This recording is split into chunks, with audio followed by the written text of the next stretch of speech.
Vamos a abrir la Biblia en la primera carta a los Tesalonicenses, capítulo número 4, y vamos a leer del versículo número 13.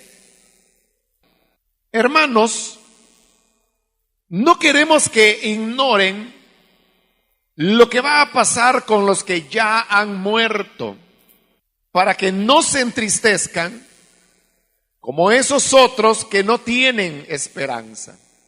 ¿Acaso no creemos que Jesús murió y resucitó? Así también Dios resucitará con Jesús a los que han muerto en unión con Él. Conforme a lo dicho por el Señor, afirmamos que nosotros, los que estemos vivos y hayamos quedado hasta la venida del Señor, de ninguna manera nos adelantaremos a los que hayan muerto. El Señor mismo descenderá del cielo con voz de mando, con voz de arcángel y con trompeta de Dios. Y los muertos en Cristo resucitarán primero. Luego los que estemos vivos, los que hayamos quedado, seremos arrebatados junto con ellos en las nubes para encontrarnos con el Señor en el aire. Y así estaremos con el Señor para siempre. Por lo tanto, anímense unos a otros con estas palabras. Hermanos, hemos llegado a la parte más conocida de esta carta de Pablo a los tesalonicenses, pues es el pasaje donde se habla sobre el tema de la venida del Señor. Veamos qué es lo que llevó a Pablo el explicarles a los tesalonicenses este tema acerca de la venida del Señor. En primer lugar, en el versículo 13, les dice: hermanos, no queremos que ignoren lo que va a pasar con los que ya han muerto. Sucedía que había personas, hermanos y hermanas que habían muerto en el momento cuando esta carta está siendo escrita. Podría quizás sorprendernos el hecho que, como hemos explicado con anterioridad, solamente habían pasado unos meses desde que Pablo había estado en Tesalónica, cuando vemos que hay hermanos que después de haber creído habían muerto en cuestión de unos pocos meses. Y acerca de ellos es que ahora Pablo escribe, porque los tesalonicenses estaban tristes con respecto a esos hermanos que habían ya fallecido. Vamos a explicar a qué se debía la tristeza de ellos, pero antes quiero explicar ese otro aspecto que estoy señalando, y es que por qué en un tiempo corto de unos meses habían ya muerto algunos hermanos. Obviamente ahí no se nos dice si los que habían muerto eran muchos o eran unos pocos, pero el hecho es que habían muerto. La razón para eso es porque la expectativa de vida que se tenía en esta época era una expectativa de vida mucho más corta que la que hoy en día se tiene. La expectativa de vida para el hombre, por ejemplo, en El Salvador, actualmente es de 68 años. Se ha reducido un poco, porque era de 70 años, pero a causa de tantos asesinatos que se producen en el país, la esperanza de vida ha disminuido 2 años, porque usted sabe que una buena cantidad de la mayor parte de asesinatos en el país se producen entre hombres, y por eso es que la expectativa de vida de la mujer es más prolongada, anda en 72 años.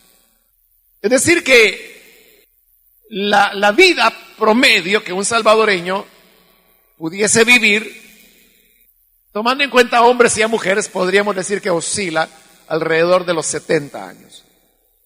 Pero en el siglo I, que es cuando esta carta se envió, la expectativa de vida era mucho más corta. Oscilaba aproximadamente entre los 35 a 40 años de edad. Lo cual significa que si algunos hermanos o hermanas acá tienen ya 50 o más años, pueden darse ya por agradecidos con Dios. Porque si usted hubiera vivido en el siglo I, haría ya unos 10 años que estaría muerto. Pero ahora vivimos en una época en que por cuestiones de alimentación, por cuestiones de medicamentos que ahora hay y que antes no había, por cuestiones de atención médica que ahora hay y que antes no había, la vida del ser humano ha logrado prolongarse. Por eso es que hay ciertos pasajes de la Biblia que nosotros a veces no los entendemos, bueno, los entendemos, pero los entendemos mal, porque los juzgamos desde la óptica actual y no las condiciones que las personas vivían en esa época.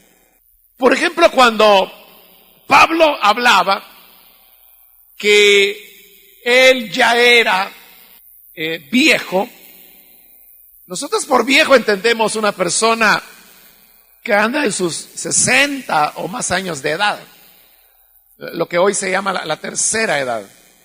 Pero en realidad cuando Pablo escribió eso, él andaba alrededor de los 40 años de edad, lo cual para nosotros sería joven, pero para ellos era viejo. De igual manera, cuando el Señor Jesús inició su ministerio, el Evangelio de Lucas dice que él era como de 30 años de edad. Nosotros diríamos, bueno, el Señor Jesús inició su ministerio joven. Desde nuestra perspectiva, sí.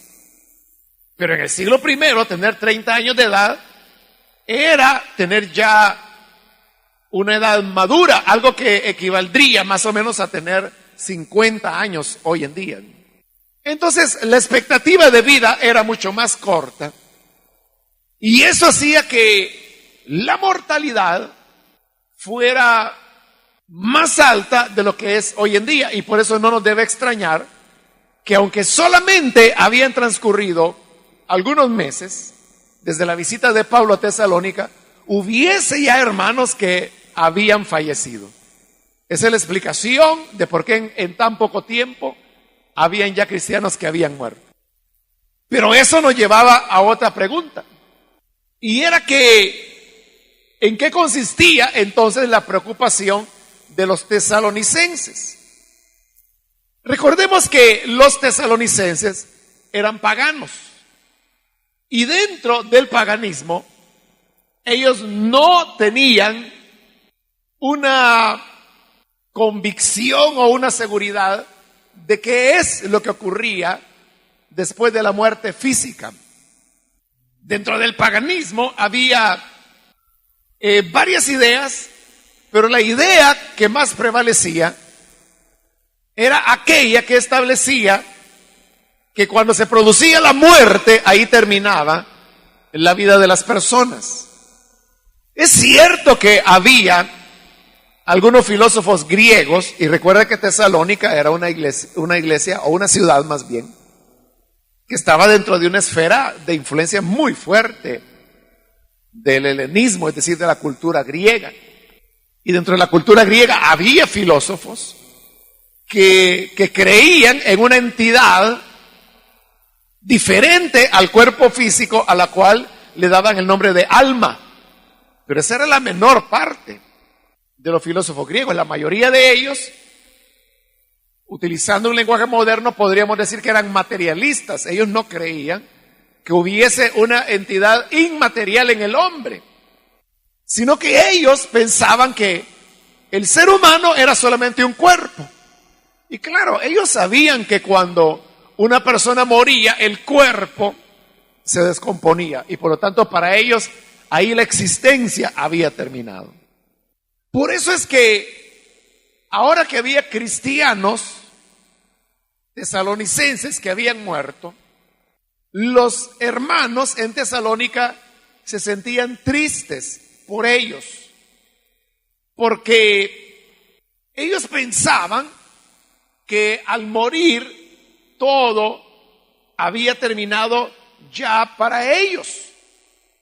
Por eso es que ahora Pablo les escribe y les dice que ellos, como cristianos, no deben ver la muerte como la ven los que no son cristianos. Leamos el versículo 13. Hermanos, no queremos que ignoren lo que va a pasar con los que ya han muerto. Note que era un problema de ignorancia, por eso les dicen no queremos que ignoren. Ignorancia, pero ignorancia de una verdad que para nosotros es algo totalmente aceptado. Pero en esa época no era así. Entonces les dice, no ignoren lo que va a pasar con los que ya han muerto. De una vez Pablo les está diciendo que los que han muerto no es que su vida ahí terminó ya, sino que les dice, no ignoren lo que va a pasar con ellos. Es decir, la historia no está terminada para los que han muerto. Y les dice, para que no se entristezcan como esos otros que no tienen esperanza. Esos otros de los cuales él está hablando son los incrédulos. Los incrédulos no tenían esperanza acerca de sus muertos. Para ellos el muerto, ahí se terminó todo. Se murió, lo enterraron, ahí terminó todo, la existencia de esa persona. Y claro, por eso se entristecían mucho ellos. Piénselo de esta manera. Nosotros somos cristianos y nosotros sabemos que la muerte no es el final de las cosas. ¿Qué sucede cuando un familiar nuestro, que ya es cristiano, que ha creído en el Señor, muere?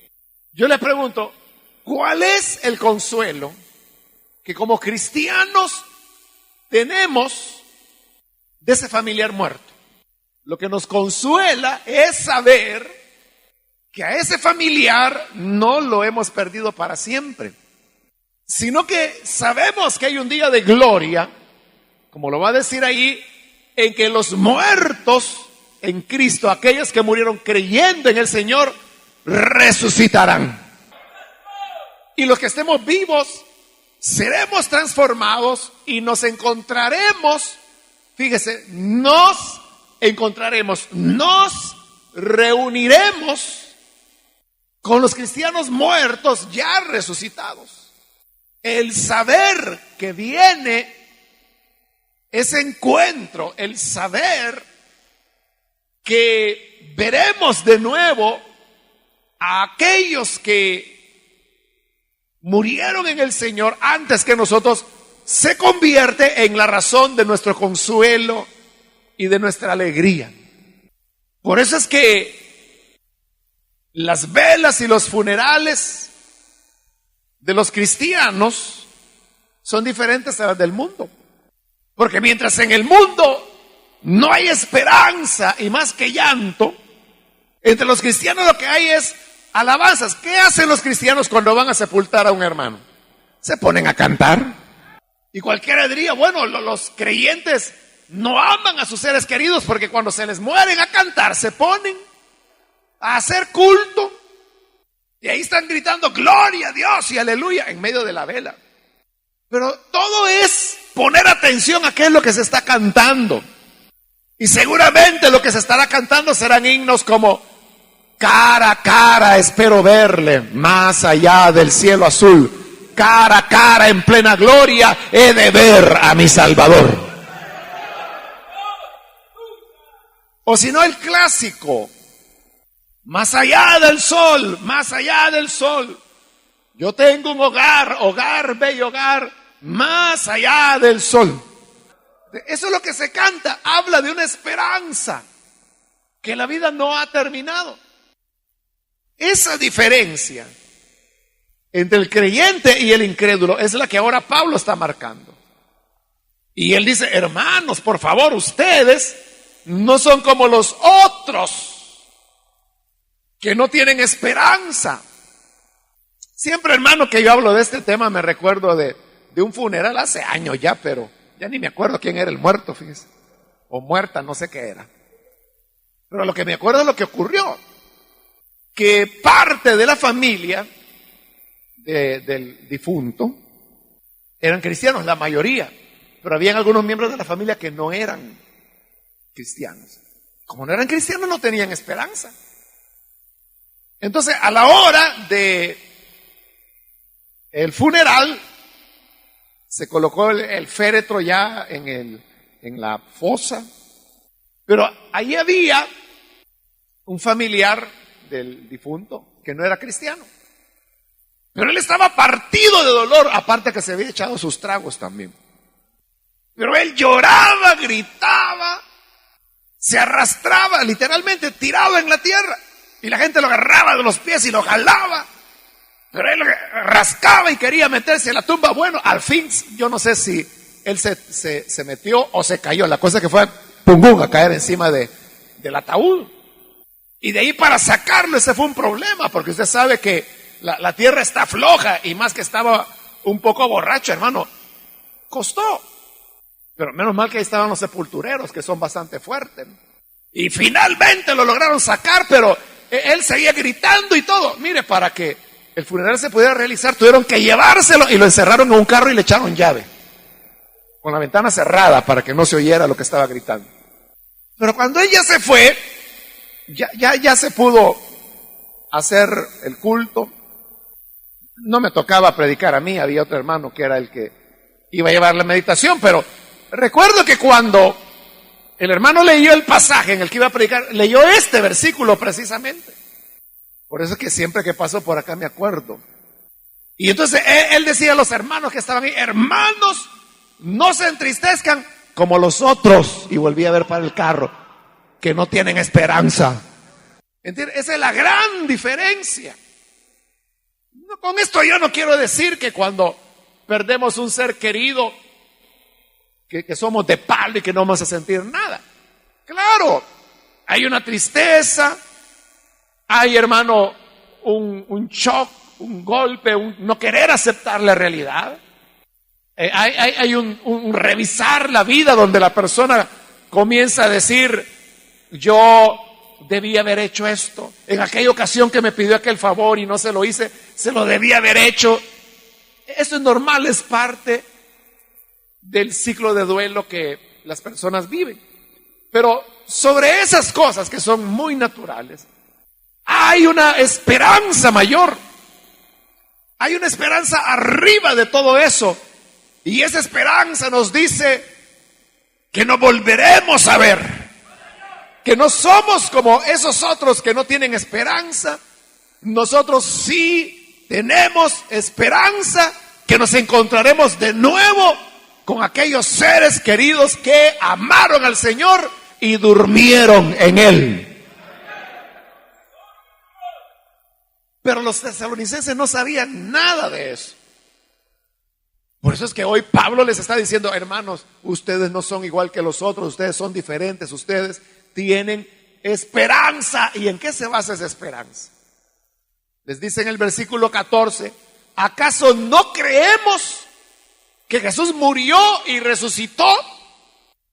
Eso era algo que los tesalonicenses lo sabían, porque eso era esencial en la presentación del mensaje del Evangelio, que Jesús había muerto y había resucitado. Pero como que los tesalonicenses no habían conectado las ideas, porque ellos decían o pensaban lo que los paganos pensaban, que con la muerte todo terminaba. Pero con Jesús no todo terminó con la muerte. Él murió, es cierto, pero resucitó. Al resucitar, Él dio muestra que la muerte no es la palabra final. La palabra final es la resurrección. Por eso es que Pablo les está preguntando, ¿acaso no creemos que Jesús murió y resucitó. ¿No se han dado cuenta que ustedes creen que Jesús resucitó? Entonces, si resucitó, la muerte no es el final. Y les dice, y ahí saca la aplicación, así también Dios resucitará con Jesús a los que han muerto en unión con Él. Porque la unión con Cristo es otra de las verdades fundamentales del cristianismo. Y es que nosotros estamos unidos a Jesús. Por lo tanto, si Jesús resucitó y si nosotros estamos unidos a Él, significa que en Cristo nosotros ya fuimos resucitados. El día que tengamos que morir, si es que el Señor no viene antes, pero si el Señor ha dispuesto a llevarnos antes que Él regrese, ya nuestra resurrección está garantizada, porque Cristo ya resucitó y nosotros estamos unidos con Él. Por lo tanto, la misma fe del Evangelio nos enseña que la muerte no es el final. Y por eso es que cuando un cristiano muere, una frase muy común que se dice es, no es un adiós, sino que es un hasta pronto. Y por eso es que también, en realidad, en el original griego, lo que dice es, los que duermen en el Señor. Aunque después va a hablar de que han muerto. Después dirá, los muertos en Cristo. Decir duermen es una manera de expresar esa esperanza, que así como la persona que está dormida, pero un día va a despertar. Bueno, no un día, sino que después de unas horas no va a despertar.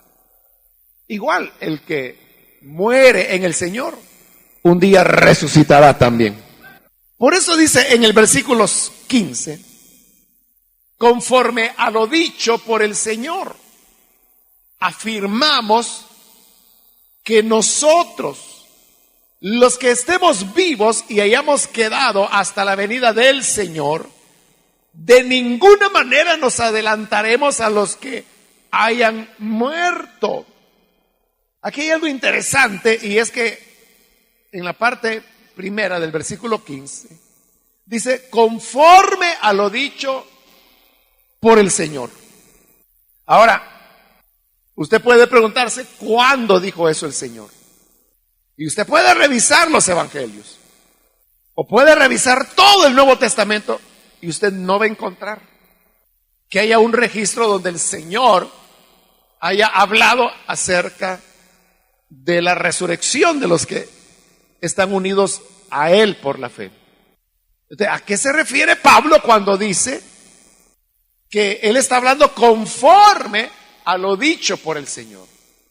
Fíjese, hermano, que esta enseñanza de el arrebatamiento de la iglesia, el recogimiento de la iglesia para estar con el Señor, es una doctrina de Pablo. El Señor Jesús no le enseñó. Porque recuerde que cuando Pablo escribe su correspondencia a los Corintios, Pablo dice que él es el perito arquitecto de la iglesia. Es decir, a Pablo le correspondió, el arquitecto es el que hace el diseño de cómo será un edificio. Pablo lo hizo. Y Pablo es el que asentó doctrinas, porque para eso el Señor lo llamó. De Pablo son doctrinas como los dones del Espíritu Santo, la doctrina del arrebatamiento de la iglesia, que es la que tenemos acá.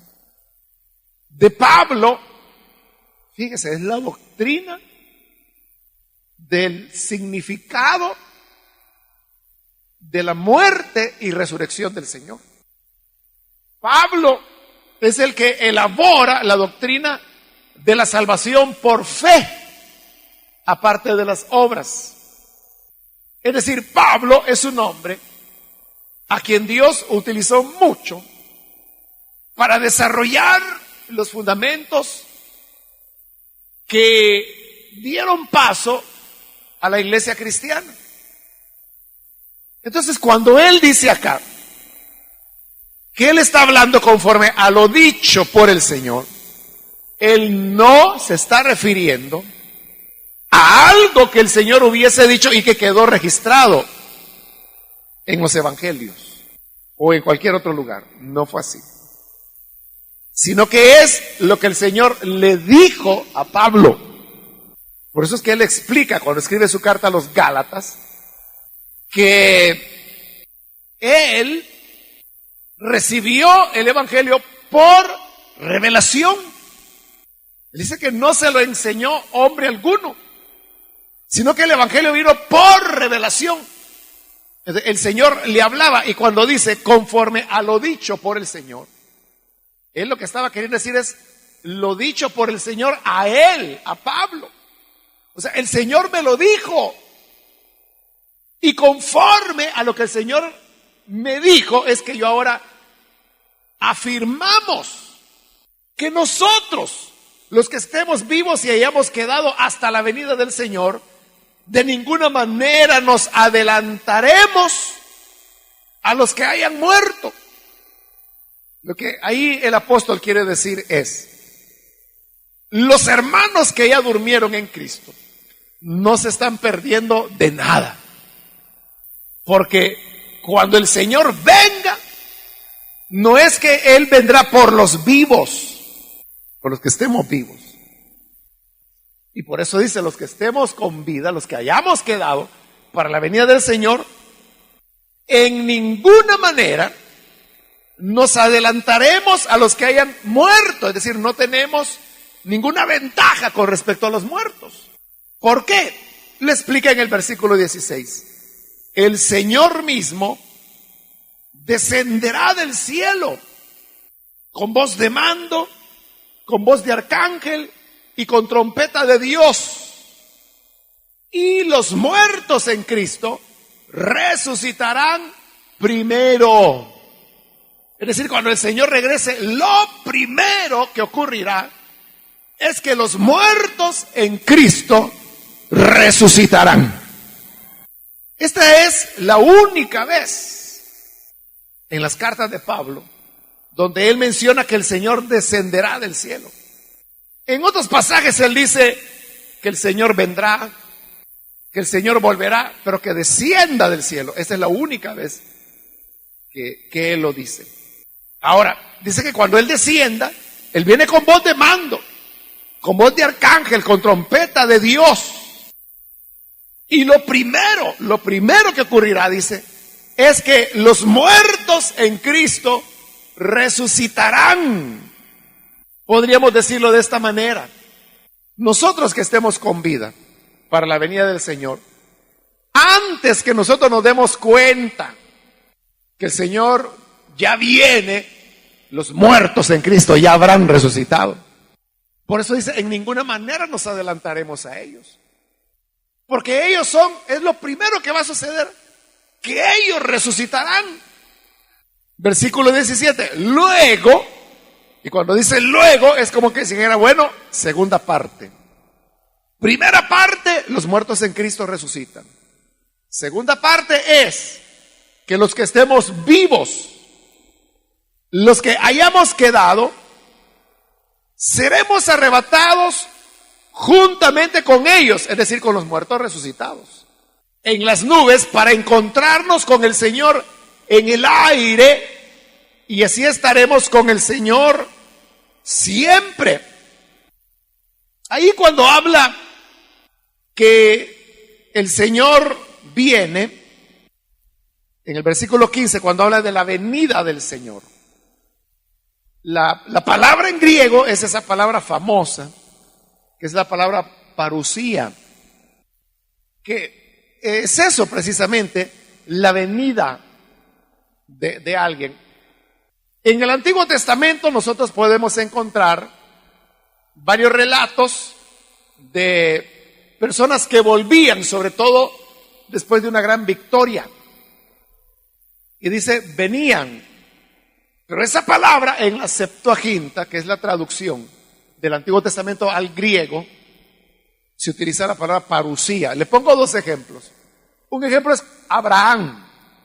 Cuando él sale para ir a rescatar a su sobrino Lot, que ha sido secuestrado por un ejército extranjero.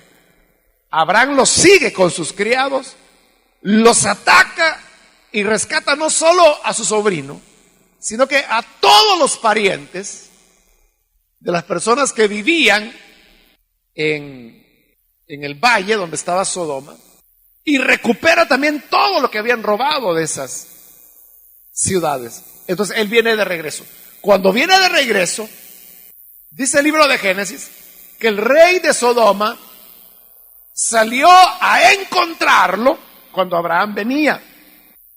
Pero ahí cuando dice que Abraham venía, es la parucía de Abraham. Él venía, y venía de una victoria. El rey sale a encontrarlo. Otro ejemplo es cuando, en época de David, David tuvo un hijo que se llamó Absalón, el cual se le rebeló y le dio golpe de trono. Y bueno, David tuvo que salir huyendo. Pero usted sabe la historia. A todo aquel que se rebela contra lo que Dios ha establecido, le va mal. Y Absalón terminó muerto. Pero cuando David venía ya de regreso, aunque él venía triste, pero había tenido una victoria sobre su hijo. Y venía de regreso para asumir el trono de nuevo, el reinado. Entonces dice que los pobladores de Judá salieron a recibirlo. Y ahí otra vez se utiliza la palabra parucía. Porque David, viniendo para ocupar el trono, y Judá sale a encontrarlo para darle la bienvenida y recibir el triunfo que él ha tenido. Entonces, acá, cuando se habla de la venida del Señor, Pablo utiliza la palabra parucía.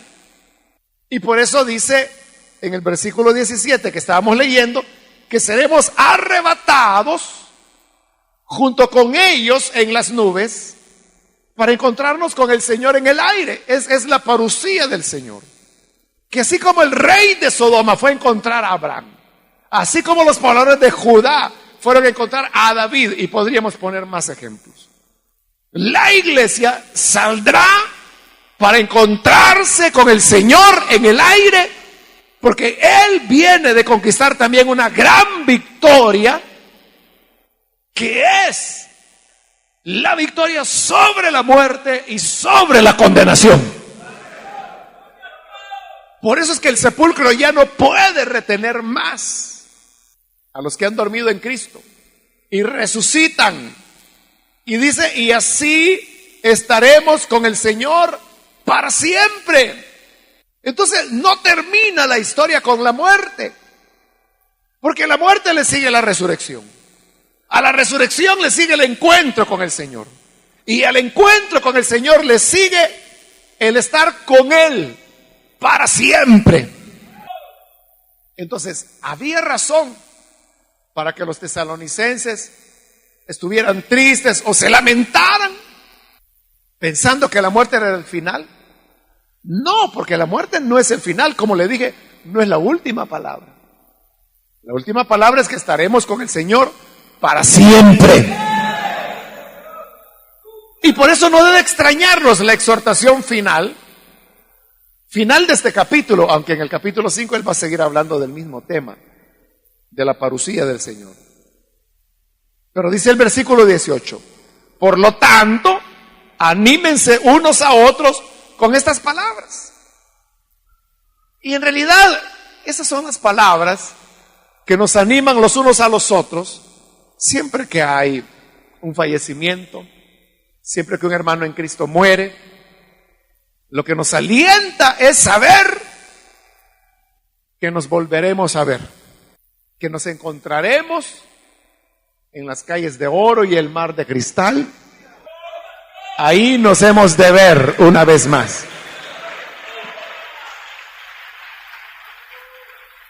Anímense los unos a los otros con estas palabras. Ahora, obviamente todo esto que he mencionado nos llena de esperanza, porque es una buena noticia que la muerte no nos derrotará. La muerte no nos retendrá para siempre. Cuando el Señor vuelva por su pueblo, la muerte y el sepulcro serán derrotados. Por eso es que la venida del Señor, que en el siguiente capítulo el apóstol explicará que es inesperada, no debe ser para nosotros motivo de temor. Porque usted sabe, y estoy segurísimo, que ha escuchado usted muchas predicaciones en donde el tema de la venida del Señor se utiliza para meterle miedo a la gente. Le están diciendo, si no está preparado se queda, y el Señor ya viene, y si usted no está orando por lo menos 1 hora diaria, se queda. Y ahí están metiéndole miedo a la gente todo el tiempo, que se va a quedar, se va a quedar, se va a quedar. Y por eso es que cuando su hijo o su hija el día domingo se levantó tarde, como a las 10 de la mañana, y ya usted ya salió para ir a hacer sus mandados al mercado, qué sé yo, o el hermano se fue a alguna actividad y su hijo se despierta y no sabe si es domingo, qué horas son, cómo se llama, él no sabe nada, pero empieza a buscar por la casa y no hay nadie. ¿Qué le pasa? Le da temor y dice, quizá ya el Señor vino y me quedé, y pone la radio para ver si todavía está funcionando la radio, para ver si hay locutor.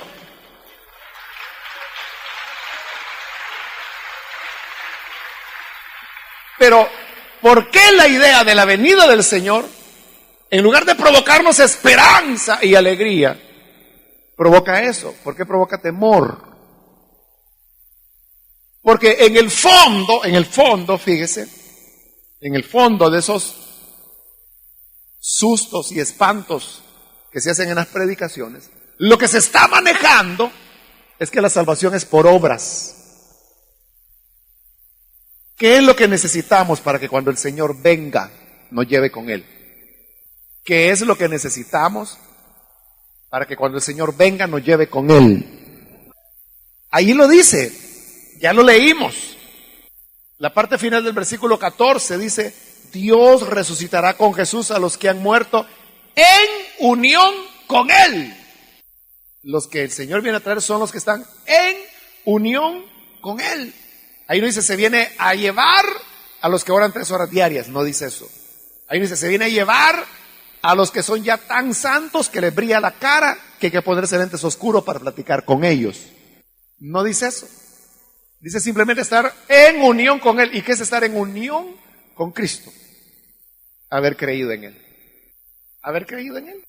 Entonces todo eso de que te vas a quedar, si usted ya creyó en Cristo, no hay diablo que haga que usted se vaya a quedar. No se queda. No vamos. La única razón por la cual usted no sería llevado por el Señor es porque no es del Señor.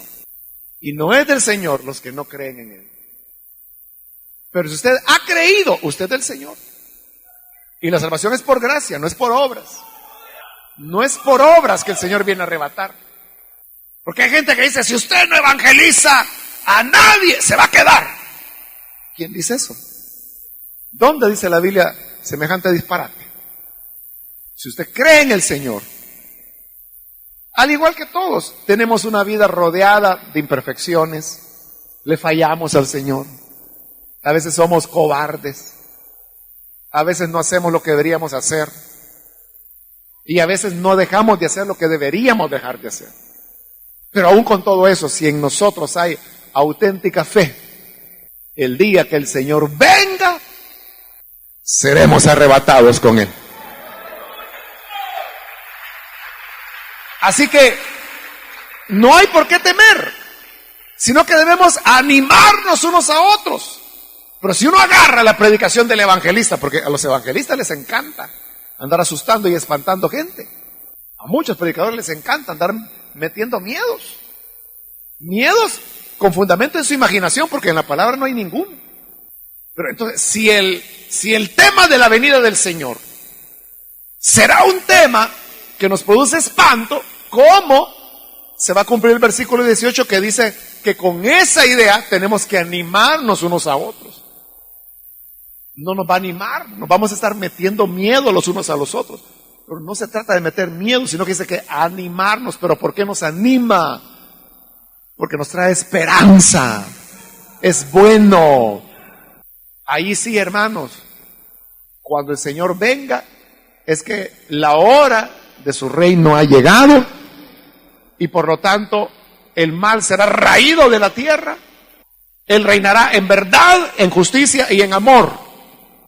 Y por lo tanto, nada mejor que esperar y vivir el día cuando Él venga por nosotros. Y si el Señor tarda y usted parte y va al sepulcro, no se pierde de nada. Esa es la enseñanza principal que Pablo está dando y por la cual desarrolló y tocó el tema. El que muere en Cristo no se pierde de nada. Porque cuando el Señor venga, lo primero que ocurrirá es que los muertos en Cristo resucitan. Así que los que estemos con vida, hermano, vamos a llegar después de usted, después de los que ya murieron en el Señor. Claro, no le estoy diciendo que se muera para que sea primero, ¿verdad? Pero por si acaso, no se pierde de nada. No nos va a quitar el primer lugar. Usted va a estar en la primera fila y nosotros allá por la 10ª vamos a ir. Pero todos juntos, dice la palabra, seremos arrebatados y así estaremos siempre con el Señor. Esta esperanza es para los que creen en Él. Es la fe la que nos une a Él. Y por eso yo quiero hoy invitar a aquellos amigos o amigas que todavía no han recibido a Jesús. Pero usted ha escuchado esta palabra y se da cuenta del valor que tiene la fe. Yo le invito para que hoy usted pueda recibir al Hijo de Dios. Vamos a orar, vamos a cerrar nuestros ojos.